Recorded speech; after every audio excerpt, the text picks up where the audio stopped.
welcome to The Green Pretenders, a sustainably challenged podcast. My name's Sian. And my name is Simon, and the topic of this episode is positive change. Heck yeah, something that can be quite hard to hold on to and focus on, but we thought, why not, in the time that we're in sad old 2020, dedicate a quick fire episode to the things that are going well in the world of sustainability. Exactly. So each of us is going to mention 3 things or ideas or movements that are happening, that are spreading, and that we support, and that we should all look towards when we feel like everything is doom and gloom. Yeah. Wasn't it in a previous episode, Simon, that you shared the idea of a website called Good Eco News? Yes, exactly. I did mention that. So we are doing the equivalent of what that lovely website has done. Exactly. Right, John, do you want to start us off on the first positive change that we're experiencing? Yeah, go on then, I'll kick us off. Okay, so my first thing is the fact that a lot of big companies are committing to a form of carbon neutrality. And we've talked in the past about things like greenwashing and how we can never take anything as read. But if these big corporations are making big commitments in the public eye, then that's certainly a darn sight better than nothing. So one of my pet peeves in the world is how Apple seem to dominate everything, along with Amazon and Microsoft. But happily, I can say that Apple have committed to becoming carbon neutral by 2030. Microsoft have done the same. They've said 2030. Amazon are bringing up the rear. They are only saying 2040. So come on, Jeff Bezos. What's your problem? Why can't you keep up with Apple and Microsoft? But that is, that's good stuff. That's saying that 3 of the biggest corporations in the modern world are committing to carbon neutrality within the next 20 years. So we need to hold them to account, keep track, see what that actually means. What do they mean when they say it? But at least they're saying it. And that's kind of like sustainability has gone mainstream, and the same goes for politics. So even the Tory party had some form of climate action in their manifesto. Now, should we have voted for a party that puts it at the forefront? Yes, we should have. Well, our loss. But even the Tories have it in their manifesto. So sustainability, climate action has definitely gone mainstream in governments and policies. And that also goes for local authorities. Like a lot of local authorities have declared a climate emergency, have set up citizens' assemblies to bring in the public as well, and to change things, and that's definitely positive change that we're seeing. Yeah. Go on, Caroline Lucas. Exactly. Oh yeah, and I forgot to mention, even though the US left the Paris Agreement, or announced to leave the Paris Agreement in 2017, there are still people in the US who fully support climate action. They call themselves We Are Still In. It's a joint declaration of supporters. Among those are CEOs, mayors, governors, tribal leaders, faith leaders. So there are still people, even in the US, a country where we might say they're not doing enough, there are people who want to implement climate action. So, as you said, we'll hold them accountable, we'll hold this government accountable, all the governments, but, they are at least saying that the climate crisis is something to be taken seriously. That's so cool, especially to think that some of the people that you mentioned there might in some ways have pressure to be apolitical or to go with the political leaders. But if governors and people like that are willing to be like, do you know what? This is important. That's so encouraging. Yeah. Equally encouraging, my second celebratory point is the idea that it's also becoming mainstream in education. So year on year, it seems that a lot of higher education institutions are offering more and more degrees and master's degrees and diplomas in things like sustainable development or clean energy. And I have a lot of friends who have been retraining, going back to the drawing board and getting themselves qualifications in sustainability and the environment, and then they're going to go back into their places of work, or maybe new places of work, and green them up. And I find that really exciting, because I don't know about you, but I don't think I had heard of, a course in sustainable development when I was looking at what to train in or what to kind of study after school. Yeah, no, same. And I think it's really cool that these courses are popping up and that even people like in your community are taking advantage of it and want to become the sustainability leaders of the future. Totally, because we know that the generation coming up, they've already got that in mind, and it's really exciting to see that the young people, we talk about it a lot, they're really spearheading the green movement. But it's equally cool to know that, you're never over the hill. You can always teach an old dog new tricks, in my opinion, and it's never too late to retrain or to top up your existing knowledge of whatever industry you work in to make everything you do come from a point of sustainability. It's kind of cross-department stuff, sustainability. You can apply it to everything and everyone. And I think it should really be like a cross-disciplinary focus. So yeah, thank you to the cool universities and cool lecturers and experts and professors and schools who are providing us all with the means and the tools to get that knowledge going. Yeah, and thanks to the people who are doing the courses. That's amazing. I really support that. Whoop whoop. So I want to briefly talk about visible change on the street, on the fields, everywhere you look. So change is definitely happening. If we look at the supermarkets, more and more supermarkets are reducing plastic. Plastic bags are disappearing slowly but steadily. And yes, we have to hold supermarkets accountable, but it is happening. Also, new cycle paths are popping up and more people turn to their bikes as a sustainable and quick and a healthier way of mode of transport. Also, we see more wind farms everywhere, electric cars on the roads, solar panels on houses, and that's definitely a sign of positive change. And we need to keep doing it, but we also need to take time and appreciate the things that are happening. We sure do. My final thing that I wanted to celebrate is diet-based. And as a kind of green podcast, obviously we're often talking about food, and obviously greenness goes hand in hand with vegetarianism and veganism, but it is good to see that these things are on the rise. So I read a little stat that said veganism has increased by 62% in the last 12 months as of 2020, which is kind of cool, and I can't even count myself amongst that rise, so I'm a massive hypocrite, but fair play to all of the people who are converting. Also, over a third of British people are estimated to be vegetarian or to have cut down meat to an extremely significant level. So whilst we often try and kind of think about our diets and stuff, we can be encouraged by the fact that lots of people see it as a really important part of the mission, and the numbers are going in the right direction. Yes, and I think you can totally count yourself into that category of people who have significantly cut down on meat. And I think your meat for a treat is really inspiring to a lot of people. I've heard people say that. So yeah, you're definitely part of the solution, Sean. Woohoo! What's your final thing? Right. My final thing is that positive change is happening and the solutions to the climate crisis already exist. So the science is up to speed and progress is happening, and it's almost unstoppable. I'm not saying that, we can allow ourselves to be complacent, not at all, but it should inspire us that we have new things on the horizon. For example, people are working on clean air travel, people are continuously working on hydrogen technologies, and those are the technologies of the future. So progress is happening, positive change is happening, and we need to see it, embrace it, and push for it. And enjoy it and have fun with it, because it becomes less of a chore the more you find joy in it. And however that works for you, start a podcast, listen to a podcast, tell someone about a podcast. 100%. And I think for me, positive change meant starting this podcast with you, because I can already see changes that I've implemented in my life, or changes that I've implemented maybe even before we started a podcast, but I can appreciate them even more when I talk about them and share them.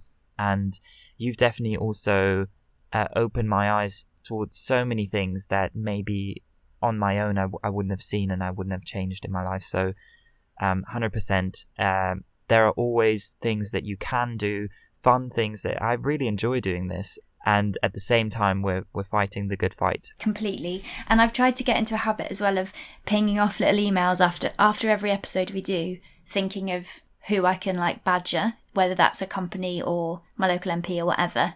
But even the small things that we talk about, trying to kind of then pass them forward. You know, you teach me something, Simon, and then I think, okay, how can I, what's that phrase of when you like, pay it? Yeah, I try and pay it forward. The wisdom that you give me, pay it forward.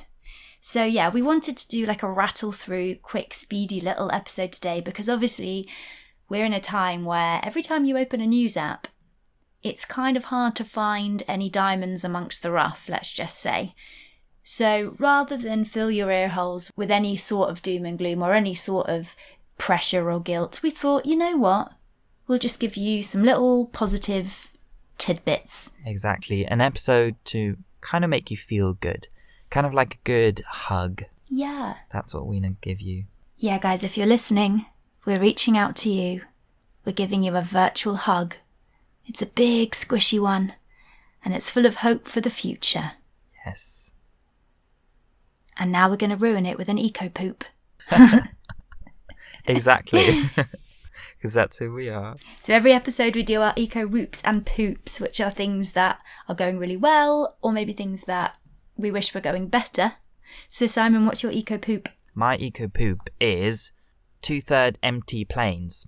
So I'm going to put up my hand and say I did a big poop, not on a plane, how do you say, like a... Figurative poop? A figurative poop. And I took 2 planes in the last 3 weeks, to and from Austria. I was visiting my family, and the tickets were ridiculously cheap, which is also part of this eco-poop. But the planes are 2/3 empty, because obviously Austria is a high-risk country for the UK, so not many people are travelling, yet the planes are going into the air. And I think it's even worse when they're like 2/3 empty, even though, you know, like social distancing and blah, blah, blah. But for the environment, that is a big no-no. And I don't quite understand why Ryanair, Wizz Air, these companies are still flying frequently to areas where they should know that very few people are going to travel. And I know that jobs are at risk, and, you know, it's all really complicated, but I'm just going to, you know, point out that I think this is a big eco-poop. Yeah, it's so mad. It all seems so backwards. Yeah. But I'm glad you didn't do a literal poop on the flight. Yeah, maybe that would have been a statement. Yeah. Oh my God, yeah, that'd be good. That could be our protest technique. Turn the eco-poops into real poops. But my eco-poop is about tea bags. If you're following us on social media, you may have seen that we have shared some stuff about tea bags being exposed to have a lot of plastic in them. And the BBC did a great little expose on it. It's really freaky. They dissolve away other stuff and leave this kind of plastic skeleton. And happily, 3 really common brands contain no plastic. So if you're drinking PG Tips, if you're drinking Pucker, or if you're drinking Clipper, you can feel guilt-free. There's no plastic in those. They're biodegradable. You can pop them in your food waste bin.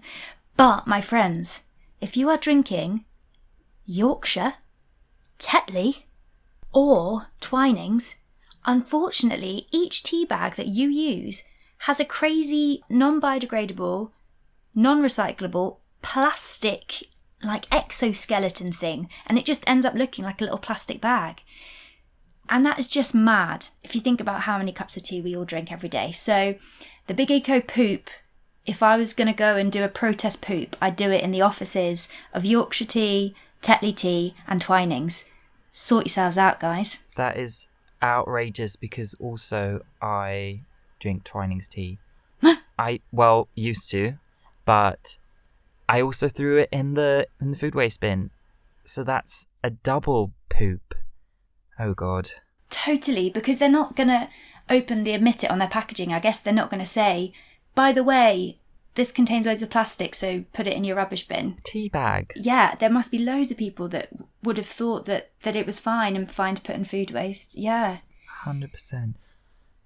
yeah, thank you so much for, as you say, you already mentioned it on social media, but if anyone hasn't read that yet, beware. Which have you switched to? So I've drunk Clipper anyway, and Puka if I can afford it, or if I get it as a present. Christmas is coming up, guys. No, but also I drink loose tea, so yeah, I think loose tea is a good alternative as well. Yes. I also like how I said pucker and you say puka. I don't know which one's right, but... Yeah, I have no idea. You say puka and I say pucker. Obviously there's loads of other tea brands that aren't mentioned in those 6, by the way, but they just seemed like the 6 most common on the shelves. But now you know to look for it on the back of any package. So if you buy your supermarket's own brand, just make sure to have a little check and see what they say. Exactly. And also, let's give a tiny shout out to our friend at the Tea Cabinet. Yeah. Because they also sell loose tea and are committed to sustainable packaging. So she's a friend of the podcast. Yes. The Tea Cabinet. She does masterclasses and she has like a tea club that you can sign up to, and she does wonderful social media for all things tea. Yes. Right. What is your eco whoop? Okay, my eco whoop is something I've come across and I need to do more reading into it, but the headline excites me a lot. I found a headline that says Wales is to plant a huge national forest. And so Wales have announced a government-led project. They're putting 5.9 million... Oh, wait, this is dollars. So I'm obviously reading some American stats. But depending what the exchange rate is, I don't know, but $5.9 million to create a national forest in order to preserve nature, improve biodiversity, and sequester carbon from the atmosphere. Now, obviously, I'm biased because my name is Sian, and that's a Welsh name. Sian is Welsh for Jane, and Jane means gift from God, my nana always used to say to me. And my nana was the best, and she was Welsh, so I'm biased, but that's fucking cool. If Wales are not building, but they're planting a huge national forest, surely with the intention of tackling climate change and doing their bit as the wonderful country that they are. That is bloody brilliant, as another Welsh friend of ours would say. Yeah, it's incredible. That's lush, that is. That's lush. And what is your eco whoop? My eco whoop is it's very mundane. It's very close to my heart. But a dear friend of mine told me yesterday that she and her boyfriend have gone vegan. Now, she did say mainly vegan. So, like probably much like me, they wouldn't call themselves fully vegan because every now and then something slips in their diet. But they're mainly vegan and they didn't used to before. And I think that's just also ties nicely in with our episode. And it just shows that people are kind of proud to say that nowadays. And they also obviously say it to me because they know that I'm sustainably minded. But yeah, that was really, really lovely and made me feel good. And yeah, I fully support that. It's a little eco whoop, personal one. That's so nice. And so nice that they wanted to share it with you. Yeah. It's really lovely. So yeah, as you guys know, we love, if you've listened before, you'll know that we do love hearing about how the choices that people are making and learning from people. Often our listeners are more clued up or more knowledgeable, facts-based knowledge. They have more of that than we do sometimes, and we do love to hear about all of it. So how can people get in touch, Simon? Well, they can get in touch on social media, on Instagram, Facebook and Twitter at Green Pretenders. Or they can email us, thegreenpretenders@gmail.com. Exactly. Get in touch. If you have a bit of time, leave us a review on iTunes. That would really help. You can also comment on YouTube. We'd love to know what you think about the podcast. And other than that, we'd like you to have a very lovely couple of weeks. And remember, the pod is always greener. Green pretender.